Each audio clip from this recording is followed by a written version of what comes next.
Olá, sexto ano, boa tarde a todos. Estamos juntos para mais uma aula de ciências.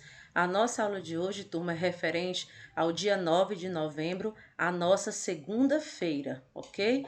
E no assunto da aula de hoje, eu irei abordar, um tema que vocês irão estudar também mais adiante, nas séries seguintes, ok? São os lipídios. Então, os lipídios, eles são conhecidos popularmente como gorduras. E que tipo de lipídios são esses que eu estou me referindo? São moléculas orgânicas que são insolúveis em água, tá bom? E solúveis em certas substâncias orgânicas, tais como o álcool, certo? O éter e o acetona, tá bem? Então, eu apresento aqui para vocês, para início de conversa, bom? Que o pontapé inicial, da nossa aula de hoje, aqui. Então, esses produtos que aqui estão, sendo apresentado a vocês, são caracterizados como lipídios, ok?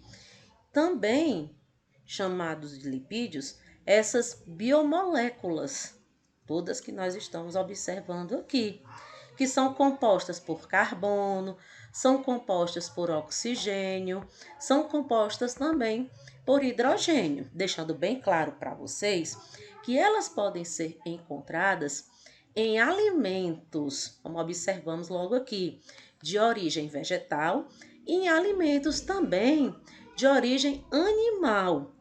E o seu consumo, obviamente falando, deve ser feito de uma forma equilibrada, não em excesso, ok? Então, assim, algumas funções dos lipídios, vou citar para vocês. Primeira função, eles apresentam para nós, se apresentam para nós como reserva de energia, certo? Então, ela é utilizada, os lipídios, pelo organismo, claro, em momentos de necessidade. E está presente tanto nos vegetais quanto nos animais. A segunda função dos lipídios, que eles se apresentam para nós também como isolante térmico. Então, nos animais, as células gordurosas, elas formam uma camada que atua na manutenção da temperatura do corpo nosso, ok? Sendo fundamental para os animais que vivem em climas frios, O urso polar é um exemplo. Nós temos o ácido gráxico, no caso aí também, que estão presentes nos óleos vegetais, que são retirados de sementes, como a soja, o girassol, o milho, e que são usados também na produção de moléculas orgânicas, ou seja, na síntese dessas moléculas orgânicas e também de membranas celulares.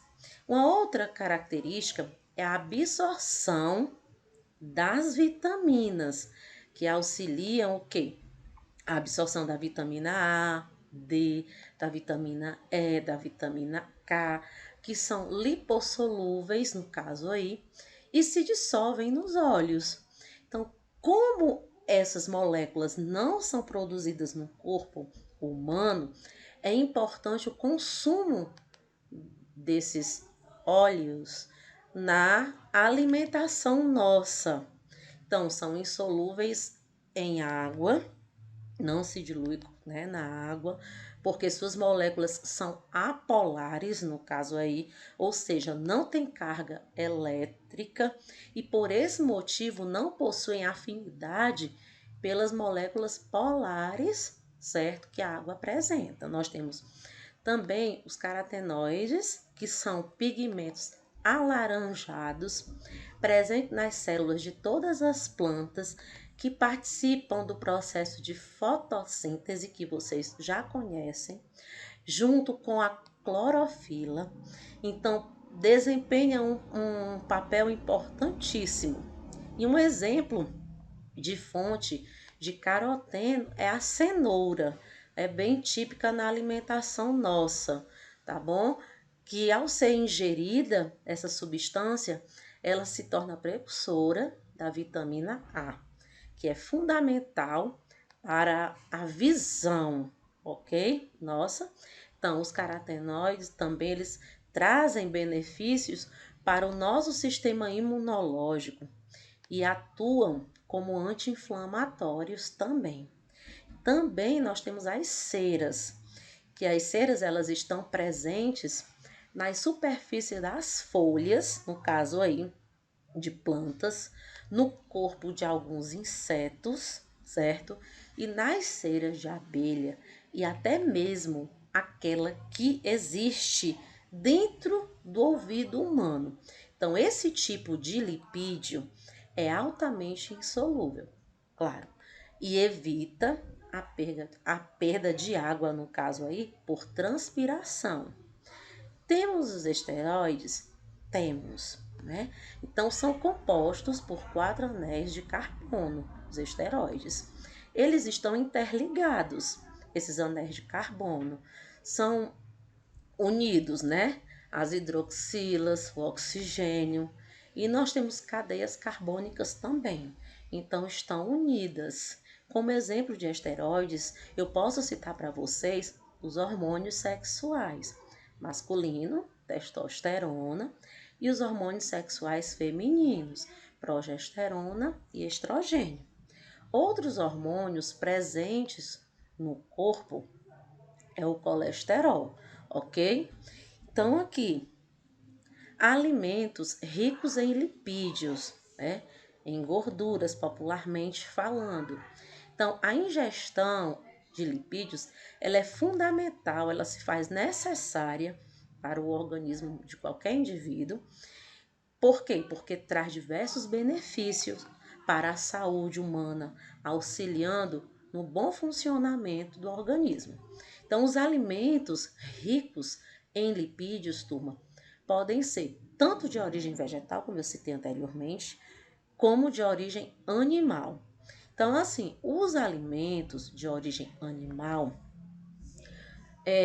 apresentam fontes de lipídios, né? Que são elas. Nós temos carnes vermelhas, nós temos peixes, nós temos ovos, nós temos leite, nós temos manteiga, certo?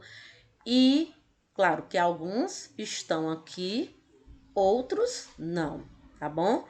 E os alimentos de origem vegetal que se apresentam para nós, né, como fonte de lipídios, nós temos o coco, o abacate, nós temos as castanhas, nozes, nós temos amêndoas, o gergelim, o azeite de oliva também. E deixando bem claro para vocês sobre o colesterol. O colesterol, né, é o esteroide de maior importância, fazendo parte da estrutura das membranas celulares nossa, conferindo-lhe, claro, uma maior rigidez e atuando como precursor, né, da biossíntese dos esteroides, biologicamente falando, ativos, como os hormônios, esteroides e os ácidos e sais biliares também. O excesso de colesterol no sangue é um dos principais fatores de risco para nós, para o desenvolvimento de doenças arteriais, né? Doenças cardíacas, cardiovasculares, principalmente podendo acarretar o infarto agudo do miocárdio, ok, turma? Então, essa nossa aula de hoje é uma aula voltada para o estudo das gorduras, não é? Que nós ingerimos, né? Por intermédio dos alimentos, elas entram no nosso organismo e nós temos que adquiri-las de maneira equilibrada e não em excesso, ok, turma? Então, eu deixo aqui registrado um grandioso abraço meu, da professora Sajva. Para vocês que estão aí do outro lado, bons estudos e até o nosso próximo encontro, turma.